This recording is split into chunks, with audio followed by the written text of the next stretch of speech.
বিড়ি খাতা হয়, বিড়ি খাতা হয়, বিড়ি বিড়ি স্বাস্থ্যের পক্ষে হানিকারক জানো না তুমি? বিড়ি খাতা হয়।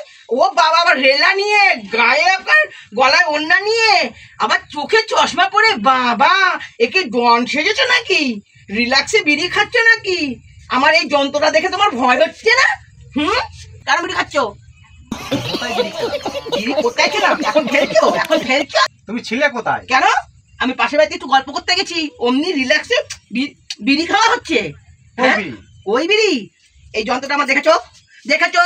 এটা দিয়ে একেবারে খেয়ে খাওয়াবো বলে দিলাম, খবরদার। একটু ওষুধের শিং বলে দিলাম। বিড়ি খাবে?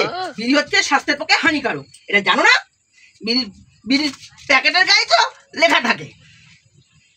বন্ধুরা, আপনাদের বলে দিচ্ছি, বিড়ি কিন্তু কেউ খাবেন না। বিড়ি কিন্তু স্বাস্থ্যের পক্ষে হানিকারক, এতে ক্যান্সারও হওয়ার সম্ভাবনা থাকে। বিড়ি খাবে? আর যদি দ্বিতীয় দিন দেখেছি এইরকম রেলা মেরে বিড়ি খেতে, একদম এইটা একদম ঢুকিয়ে দেবো।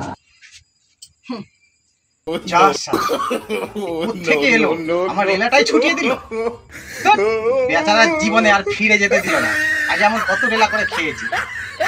একটু বুড়ো বয়সে একটু রেলা করতে গেলাম, আর দিল সে খুচা। হাই ভগবান, না দরকার নেই আমার। চলে গেছে। কোথায় গেল বিড়িটা? কোথায়?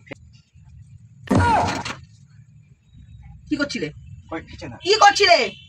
না, এখানে কিছু ঢুকেছে, কি দেখছিলাম। এবার আমি এখানেই বসছি, এরম ভাবে নিয়ে রেলা করছি। সব আমাকেই মানায়, তোমাকে নয়।